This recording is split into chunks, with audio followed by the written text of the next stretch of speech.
কেউ যদি বাংলাদেশে কোনো অপরাধ করে আইন তো তাকে ধরবেই, কিন্তু যদি অপরাধটি দেশের বাহিরে থেকে করা হয় তাহলে কি আইন তাকে ছেড়ে দেবে? ধরুন আপনি বিদেশে বসে একটি অপরাধ করলেন, আপনি কি সত্যিই নিরাপদ, নাকি বাংলাদেশের আইন তখনও আপনার পিছু ছাড়বে না? প্র্যাকটিস এন্ড প্রসিডিউরে আপনাদের সবাইকে স্বাগতম। আজকের ভিডিওতে আমরা আলোচনা করব দণ্ডবিধি 1860 প্রথম অধ্যায় অর্থাৎ সেকশন 1 থেকে সেকশন 5 পর্যন্ত একদম সহজ ভাষায় উদাহরণ সহ।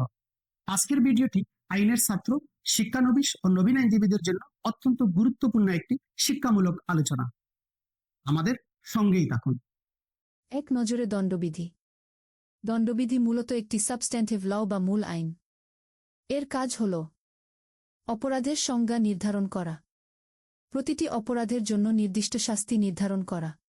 তাই আমরা বলতে পারি দণ্ডবিধিতে সেকশন 2 প্রকারের। দণ্ডবিধি 1860 প্রণীত হয় 6 অক্টোবর 1860 সালে এবং কার্যকর হয় 1 জানুয়ারি 1862 সালে। দণ্ডবিধিতে মোট 23টি অধ্যায় এবং 511টি ধারা রয়েছে। চলুন আমরা এখন মূল আলোচনা শুরু করি। সেকশন 1, শিরোনাম ও আইনের কার্যকারিতার সীমা।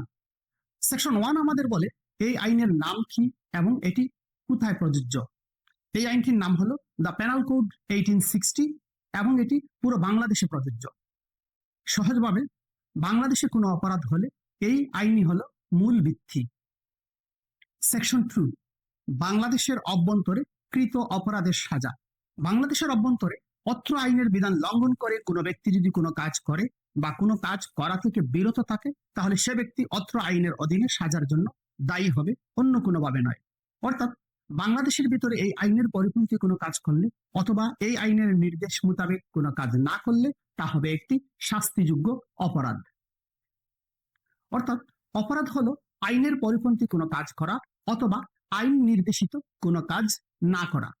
সেকশন 3, বাংলাদেশের বাহিরে অনুষ্ঠিত অপরাধ কিন্তু আইন অনুযায়ী বাংলাদেশে বিচারযোগ্য অপরাধ সমূহের জন্য শাস্তি।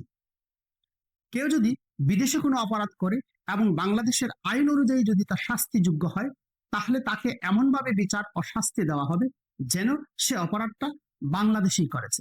সেকশন 3 একটু ইন্টারেস্টিং। এখানে বলা হয়েছে বাংলাদেশের বাহিরে কোনো অপরাধ করলেও যদি সেই অপরাধের বিচার বাংলাদেশে করার সুযোগ থাকে তাহলে পেনাল কোড প্রযোজ্য হবে। সেকশন 4, বাংলাদেশের বাহিরে অনুষ্ঠিত অপরাধের জন্য বিধিটির আওতার সম্প্রসারণ। সেকশন 4 এই বিষয়টাকে আরো বিস্তৃত করেছে। এই ধারা অনুযায়ী যে কাজ বাংলাদেশের অভ্যন্তরে অনুষ্ঠিত হলে অপরাধ হিসাবে দণ্ডনীয় হতো তা বাংলাদেশের বাহিরে অনুষ্ঠিত হলেও অপরাধ হিসাবে গণ্য হবে।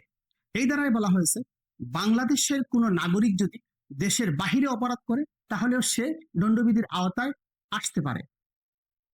সেকশন 4 এর সাবসেকশন 1 অনুযায়ী বাংলাদেশি ব্যক্তি বিদেশে অপরাধ করলে এবং সেকশন 4 এর সাবসেকশন 4 অনুযায়ী বাংলাদেশি জাহাজ বা বিমান যেখানেই থাকুক না কেন কোনো আরোহী কোনো অপরাধ করলে এই ক্ষেত্রে পেনাল কোড প্রযোজ্য হতে পারে। সেকশন 5, এই বিধিটি কর্তৃক যে কয়টি আইন প্রভাবিত হবে না। সেনাবাহিনী, নৌবাহিনী বা বিমান বাহিনীর সদস্যদের বিদ্রোহ বা পালিয়ে যাওয়ার অপরাধের জন্য যে আলাদা আইন আছে সেগুলো আগের মতোই কার্যকর থাকবে। একইভাবে কোনো বিশেষ বা স্থানীয় আইন এই আইনের কারণে প্রভাবিত হবে না। অর্থাৎ এই আইন অন্য কোনো বিদ্যমান আইনকে বদলায় না বা বাতিল করে না। আজকের ভিডিওতে আমরা শিখলাম দণ্ডবিধি 1860 মূলত একটি সাবস্ট্যান্টিভ ল বা মূল আইন।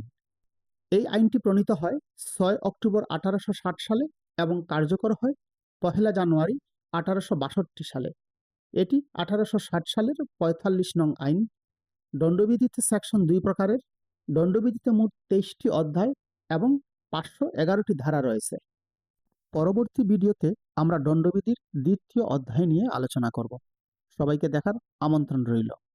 আজকের ভিডিওতে দণ্ডবিধির প্রথম অধ্যায়ের আলোচনা এই পর্যন্ত। ভিডিওটি ভালো লাগলে অবশ্যই সাবস্ক্রাইব করবেন প্র্যাকটিস এন্ড প্রসিডিউর চ্যানেলটি, কারণ আমরা আইনকে সহজভাবে শেখানোর চেষ্টা করি।